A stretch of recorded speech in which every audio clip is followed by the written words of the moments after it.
La libertad solo reside en los estados en los que el pueblo tiene el poder supremo.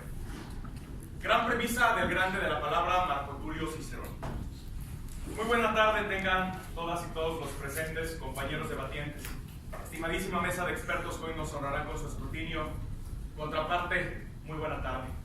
Me encuentro muy orgulloso, pero además contento de poder estar ya en estas instancias de la edición 2018 del Concurso Nacional de Debate Político. Quisiera comenzar por decirles que hay una frase muy común que se escucha en todo el país, que solo Veracruz es bello. Pero en este concurso he logrado constatar de la belleza de la gente, de todas y cada una de las entidades federativas que conforman nuestro país, y me siento muy contento de haber podido ser parte de este intercambio de ideas que tanto abona nuestra democracia. Precisamente es uno de los temas que hoy nos convoca al debate, uno muy relacionado con la democracia y uno que además nos pone a pensar si realmente cómo se encuentra en este momento estructurada nuestra política nacional, nuestro sistema democrático como forma de gobierno en nuestro país está dando lo que tiene que dar. Y es que no es una mentira para absolutamente ninguna democracia en el mundo que ciertos vicios llegan a lacerar el correcto desempeño de estos. Ciertos vicios y sobre todo la corrupción, que se puede definir de muchísimas maneras diferentes y que se presenta de formas muy diversas, pero que sin duda alguna está arraigada en la mayor parte de las democracias latinoamericanas. Uno de estos actos que normalmente logran ocurrir y que dañan sistemáticamente a la democracia es el uso de los programas sociales como un formato para condicionar a los electores. Y en ese sentido, lo único que puede defender a la ciudadanía, lo único que puede defender la legitimidad de la democracia, son los mecanismos que los propios estados van desarrollando para tratar de lograr erradicar este problema. Un estudio de Latinobarómetro indica que esto en México es muy común, donde dice que aproximadamente el 43% de los ciudadanos mexicanos dicen en algún momento haber sido parte de un acto de cohecho o clientelismo, al menos haberlo observado. Y entonces entra la duda, ¿los mecanismos existentes realmente logran evitar que siga la incidencia de este mal en la democracia mexicana? Estoy completamente a favor de ello. Creo que sí, porque no solamente tenemos mecanismos bien estructurados que sistemáticamente han reducido en el espectro-tiempo la incidencia de este mal, sino que además han demostrado en la realidad que este particular vicio que tanto daña a la democracia ya no es más un problema que pueda poner en tela de juicio la legitimidad de nuestras instituciones y de nuestra democracia en México. El primero de estos mecanismos que me gustaría traer a colación es el convenio de colaboración en materia de capacitación, difusión y divulgación para prevenir la comisión de delitos electorales, recientemente creado y que establece en gran medida la primera parte esencial de los mecanismos para evitar este mal, precisamente la prevención. Formar una ciudadanía más crítica que se dé cuenta y que esté enterada que este vicio en lo particular lacera a las democracias. A través de diferentes campañas donde el Instituto Nacional Electoral trabaja a partes iguales junto con diferentes instituciones de forma transversal e intersectorial, intentando formar, intentando generar una conciencia ciudadana que evita o vacuna al segundo elemento importante de este tipo de actos, al ciudadano mismo, previniéndolos de la participación en actos como este, pero más que eso, legitimando y generando una democracia todavía más fuerte. En la siguiente intervención me abocaré a presentar data cuantitativa precisamente que abone más a esta primera postura. Solamente me queda decir que creo que los mecanismos no solamente son funcionales y están evitando el problema, sino además están permitiendo que nuestra democracia se prepondere como una de las más fuertes de América Latina. Es cuanto. Gracias. Tienes tu primera participación, Guanajuato, 5 minutos. En este tipo de concursos es importante ganar, es cierto, pero es mejor ganar de una forma leal. Por eso lo que voy a hacer como postura en contra, primero, es ayudar un poco a la postura a favor que parece ser que no reconoce cuáles son los mecanismos que actualmente se aplican, porque nos habló únicamente de uno, cuando en realidad es todo un programa de blindaje electoral. Entonces, lo primero que voy a hacer para enriquecer este debate es dar todos estos mecanismos y después demostrar por qué no son eficientes, no únicamente el único mecanismo que nos da la postura a favor. Y es que, ¿qué son todos este entramaje de mecanismos? Son las acciones que forman parte del programa de blindaje electoral 2018, las cuales a grandes rasgos se resumen en lo siguiente. Primero, suspensión de propaganda gubernamental. Segunda, suspensión de reuniones masivas con beneficiarios de los programas durante campaña. Tercero, suspensión de empadronamiento, es decir, altas y bajas de beneficiarios. Cuarto, suspensión de manejo y entregas de apoyos durante estas épocas. Y finalmente, resguardo de bienes inmuebles y vehículos que son de este tipo de programas sociales. Todo eso es lo que están haciendo nuestras autoridades para tratar que no se dé el condicionamiento de programas sociales con fines electorales. Sin embargo, lo que vamos a evaluar es si estos son eficientes, para lo cual también es necesario dar la definición de eficiencia, que como nos lo dijera Karen Mocate del Banco Interamericano de Desarrollo a través del Instituto Interamericano de Desarrollo Social, INDES, menciona que la eficiencia en el análisis de políticas públicas es un programa eficiente cuando cumple con sus objetivos al menor costo posible. Eso es la eficiencia y eso es lo que vamos a evaluar. Estos programas, primero, realmente están otorgando resultados, y segundo, lo están dando con el mejor costo posible. Esas características son las que yo les voy a demostrar que no está funcionando de esta manera.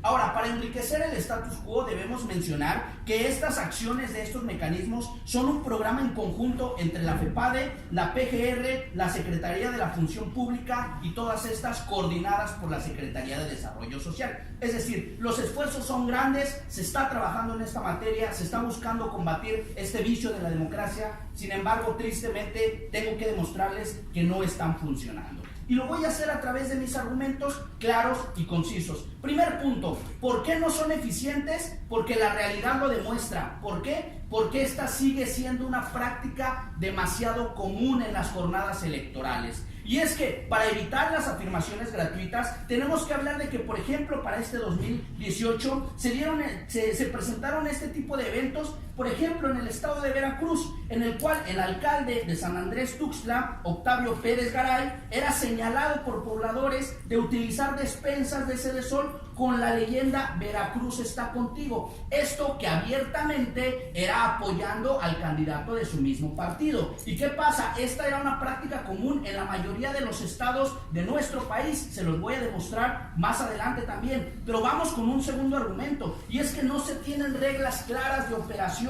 ¿Qué pasa? Una investigación realizada por la asociación Acción Ciudadana Frente a la Pobreza demuestra que, por ejemplo, en Puebla, 23 de los 26 programas estatales no aparecen en la cuenta pública local. ¿Qué quiere decir? No se conoce cuál es su presupuesto, no se conoce a qué personas se le entregan, no se conoce en qué fecha se le entregan. Entonces es ineficiente darte cuenta si están condicionando los programas, si ni siquiera sabes a qué personas se los entregaron, cuándo se los entregaron y ni siquiera cuánto dinero les dieron. Ahora, pero vamos con un tercer argumento para seguir enriqueciendo esta postura, y es que incluso cuando se detectan este tipo de actos no se sancionan de manera eficiente. ¿Y en qué demuestro esto? En que, por ejemplo, el 6 de agosto el INE dio a conocer los resultados de la fiscalización de los comicios del 1 de julio, en el cual se demostró que existieron multas que ascendieron a 329.5 millones de pesos.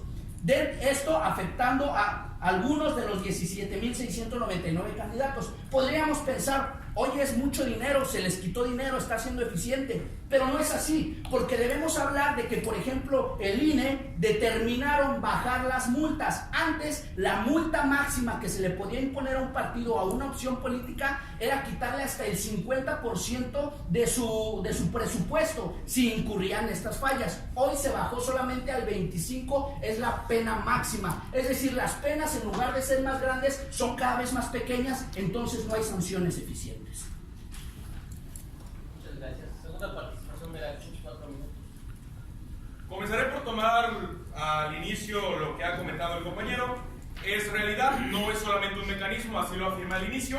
Como lo mencioné, solamente ponía sobre la mesa el primero de todos los que existen, y es real, hay muchísimos más.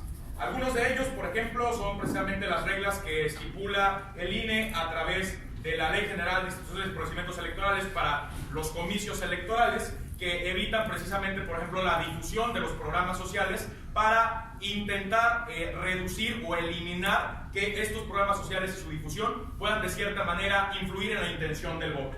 Por otro lado, pues en materia general, aunque no ha terminado de ser implementada, el Sistema Nacional Anticorrupción no solamente busca perseguir y tratar de eliminar o desarraigar este tipo de vicio, sino otros muchos. Pero me parece muy interesante que pues sea la contraparte la que opine que al interior precisamente de los programas sociales, que es la primera barrera que se tiene, el primer mecanismo que defiende que estos sean utilizados de mala manera, las reglas de operación no estén siendo funcionales o no hayan evolucionado de la forma correcta para hoy evitar que los programas sociales sean utilizados de mala forma. Hablemos entonces de dos cosas muy importantes: reglas de operación más justas, reglas de operación más fuertes, pero además la innovación tecnológica y la inserción de las nuevas tecnologías para garantizar no solamente a quienes les llegan los programas sociales, sino el formato en el que les llegan los programas sociales. Toda vez que una de las principales causas por las cuales estos programas sociales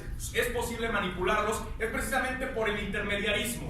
¿Qué pasa? La Sedesol ha determinado reglas muchísimo más estrictas y hoy, por ejemplo, la gran mayoría de los programas sociales, cerca del 64% de ellos, que generan la aportación de un recurso directamente en efectivo para algún sector beneficiado por estos, pues hoy se entregan a través de tarjetas que evidentemente son muchísimo más difíciles de que el dinero pase por unas manos y de tal forma, por ejemplo, el dinero pueda ser sustraído o se pueda condicionar el uso de este para otros fines, para fines electorales. Y por si fuera poco, bueno, pues también se olvida que al final de cuentas estos mecanismos lo que hacen es reflejar en la política real. Y para eso no hace falta más que voltear a ver el escenario en el que estamos viviendo. El pasado 1 de julio hemos vivido los comicios electorales más grandes e importantes posiblemente de la historia contemporánea de nuestro México, donde un partido que no tenía ningún acceso o accesos mínimos precisamente a la operación de estos programas por no ser gobierno en turno, logró sacar a votar al 66.3% del electorado y logró arrasar prácticamente en todas las urnas. Incluso en la mayor parte de los municipios de Veracruz, en la mayor parte en el estado completo de Veracruz, en la gubernatura, donde precisamente los partidos hegemónicos anteriores habían utilizado esta práctica del condicionamiento de los programas sociales con fines electorales. ¿Qué quiere decir esto? Que los mecanismos están funcionando, que la ciudadanía se está vacunando contra este mal, que no están cayendo ya más en el condicionamiento y que no están aceptando estas dádivas para vender la dignidad que tenemos los mexicanos, para vender nuestro futuro y nuestro presente democrático como siempre debe estar, protegiendo y permitiendo un sano Estado de Derecho. ¿Es cuánto? Gracias. Segunda participación, Guanajuato. La única evidencia que nos da la postura a favor es que como ganó Morena, ya no existe el condicionamiento de programas sociales. Esto se cae con una simple refutación. No ganó porque no haya habido condicionamiento, ganó a pesar del condicionamiento, que es muy diferente. Pero ahora, ¿qué pasa? ¿Cuál es el problema con la postura a favor? Este debate es muy sencillo de entender. Tenemos mecanismos, ya sabemos quién los opera, ya sabemos cómo los opera. La única pregunta es, ¿están siendo eficientes? Que repito el término que les di, que es muy simple. ¿Están dando resultados? Y además estos resultados se están dando con el menor costo posible. Esa es la pregunta, así de sencillo. ¿Y qué pasa con la postura a favor? Que divaga hablando de otros temas como el Sistema Nacional Anticorrupción, como cómo funciona el INE, pero no me da datos, no me da resultados, no me dice qué está pasando, cómo en estos comicios de 2018 la realidad cambió con el programa de blindaje electoral, cuando en realidad nos damos cuenta que no. Vamos a seguir abonando a nuestros argumentos y le pediría de una manera respetuosa y atenta me lo refute para poder enriquecerlos todavía más. Y es que en mi primer argumento ya dije que no podemos decir que son eficientes porque esta práctica sigue siendo demasiado común. Es decir, ¿qué pasa? ¿Qué demostró el mismo Alberto Cerdán, del directivo de la ONG Acción Ciudadana frente a la pobreza? Demostró que, ¿saben qué sucede? Que que en años electorales los gobiernos en turno aumentan más del 50% los recursos para programas sociales. ¿Y saben qué es lo peligroso? Que muchos de estos programas tienen un uso discrecional. ¿Qué quiere decir? No sabemos qué uso le dan a ese aumento en los programas sociales. Y esto creo que a todos, de manera intuitiva, nos resulta entender que lo están utilizando de mala manera para precisamente condicionar estos programas a través de los votos, a través del apoyo en campañas, de los mítines,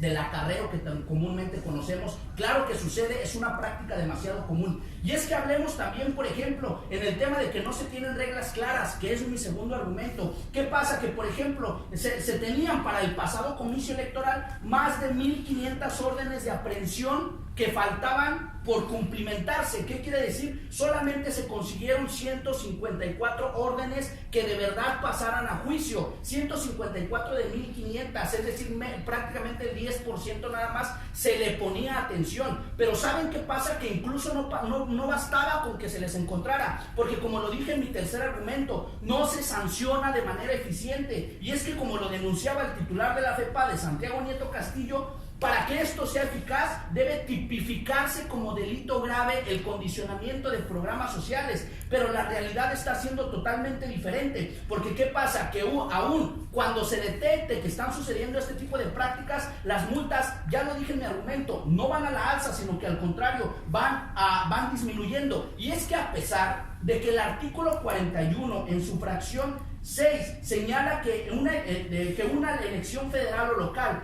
debe ser anulada cuando excede el tope de gastos de campaña en un 5%, así lo dice la ley. El problema es que esto casi nunca sucede. Es decir, no se anulan campañas, es decir, se siguen tomando como válidas, y lo único que termina sucediendo es que se les cobra algún dinero que los partidos sin problema prefieren pagar. Y es que ¿qué pasa? Tenemos un hecho bien claro. Se dan situaciones como la de Coahuila en 2017, donde el priista Miguel Riquelme superó el tope de campaña por más de este 5%. ¿Y saben qué pasó? Que aún así la elección fue declarada válida por el Tribunal del Poder Judicial de la Federación, incluso cuando el Instituto Nacional Electoral tenía todas las pruebas para hacer inválidas estas elecciones. Este tribunal finalmente determinó que la elección era válida. Entonces no están siendo eficientes estos mecanismos. Sigue sucediendo a diestra y siniestra. Cuando se detectan, no se castigan y ni siquiera se tienen reglas claras. Veracruz, tercera participación, 3 minutos. Me parece indispensable señalar que cualquier tipo de situación que afecta a la democracia es una clara afronta, y que el Estado debe tomar decisiones claras y contundentes para mejorar o para tratar de evitar que los problemas continúen, que los vicios se sigan presentando. Y en este sentido, no solamente estos mecanismos, sino cualquier otro mecanismo que abone a la sana democracia es perfectible, pero eso no quiere decir que no sean eficientes, porque lo que estamos tratando de encontrar aquí es que con las herramientas con las que cuenta el Estado en este momento para defender a nuestra democracia de vicios como este, es decir, en un espectro temporal que refiere a la hora, al hoy, están funcionando y de buena manera. Traje a colación no solamente que la ciudadanía se encuentra vacunada ya en contra de estos vicios, y que Morena, pues en efecto logró, a pesar de no tener acceso a estos programas sociales, y por lo tanto, a pesar de que otros partidos que normalmente hegemónicamente habían hecho uso de esta práctica para influir en la intención del electorado, porque no solamente refleja la realidad, sino también refleja la efectividad y la eficiencia de estos programas, de estos mecanismos, perdón. Ahora bien, menciona el compañero que ¿para qué se trajo a colación el Sistema Nacional Anticorrupción? La situación es muy simple, porque con las reformas que se realizaron para que este Sistema Nacional Anticorrupción pudiera ser comprendido, está la que se realizó al Código Penal Federal para que pudiera pues estar en coordinación o en consonancia con el Sistema Nacional Anticorrupción. ¿Qué ha pasado? Bueno, que al día de hoy se han recuperado alrededor de 15,000 millones de pesos, que es más del doble de los recursos asignados a la Secretaría de la Función Pública. Recuperaciones que son a través de sanciones y auditorías, como en el caso de Veracruz, que el anterior exgobernador Javier Duarte Ochoa incluso terminó en prisión. Y de estas 53,000 sanciones, se estima que 17,000 tienen que ver con un acto de uso indebido de recursos, cohecho o precisamente el uso de los programas sociales con fines electorales. Toda vez que, si volvemos a resumir, que tenemos diferentes mecanismos, la Ley General de Instituciones y Procedimientos Electorales, El Sistema Nacional Anticorrupción, que aunque no ha terminado de implementarse, ya cuenta con el marco jurídico a grandes rasgos que permite defender a nuestra democracia. Las reglas de operación que establecen los mismos programas sociales a través de las secretarías que los generan para impedir que estos programas sociales caigan en malas manos. La conciencia ciudadana que se ha formado a partir del convenio de colaboración en materia de capacitación, difusión y divulgación para la prevención y la comisión de delitos electorales, entre otros mecanismos que se encuentran al interior de estos pequeños programitas, pues entonces encontramos que la eficiencia de estos programas, de estos mecanismos, está defendiendo nuestra democracia y está evitando que los programas sociales se ocupen con fines electorales. Les decía al inicio que la libertad solo reside en los pueblos. ¿Es cuánto? Tercera participación, 3 minutos. Decía Milton Friedman que es triste que una política pública se evalúe por sus intenciones y no por sus resultados. Y es que, ¿qué pasa con la postura a favor? Viene aquí de manera retórica, de manera incluso demagógica, a decirnos, no, es que se están esforzando, hay leyes, hay mecanismos, hay programas, sin darme resultados, sin rebatirme todos los casos que siguen siendo tan comunes. Yo por eso le invité a que me refutara, le di tantos casos, le hablé de Coahuila, le hablé de Puebla, de Veracruz, incluso de Chiapas, donde están pasando este tipo de hechos y siguen siendo una realidad, y no me quiso refutar nada. Por lo tanto, mi primer argumento quedó intacto, además de que lo único que sí le agradezco es que me dio tiempo para seguirlo enriqueciendo, seguir dando más evidencias para que quedara claro que con una afirmación mostrando la capacidad de réplica se cayó lo único que nos presentó usted y mis argumentos se mantienen hasta el final. Mi primer argumento, ¿cuál era esto? Que sigue siendo una práctica muy común, sigue sucediendo demasiado, y entonces si es una práctica común, de entrada no se están cumpliendo el resultado, por lo tanto no es eficiente. Además, ¿qué pasa? Que incluso se están creando todavía más este tipo de hechos. ¿Qué pasa? Les daba el dato de que este tipo de gobiernos que aumentan un 50% el uso de estos recursos para estos programas en época electoral, es obvio que va a la alza, al contrario, en lugar de estar disminuyendo. Eso se los dije en mi primer argumento, pero también les dije en mi segundo argumento que uno de los principales problemas sistemáticos por los cuales no funciona este mecanismo, porque sí, no venimos solamente a criticar y decir no funcionan, sino hay que buscar soluciones. ¿Por qué no están funcionando? ¿Por qué no son eficientes? Porque no se tienen reglas claras de operación. Y aquí les dije, por ejemplo, lo que arrojaba esta investigación, de que en Puebla 23 de los 26 programas sociales no aparecían en la cuenta pública, es decir, se hacía un uso de recursos totalmente discrecional, no se conocía el padrón de beneficiarios, no se conocía qué cantidad se les daba, no se conoce en qué fecha se les entrega, es decir, sigue sucediendo que se entregan apoyos en época electoral. Y vamos con un tercer argumento que también quedó suficientemente claro y fortalecido a través del ejercicio dialéctico, en el cual les dije que no se sancionan estos hechos de manera eficiente. Al final nos quiere dar un dato que de entrada es irrelevante, porque habla de todo el tipo de delitos electorales cuando estamos hablando de uno en específico,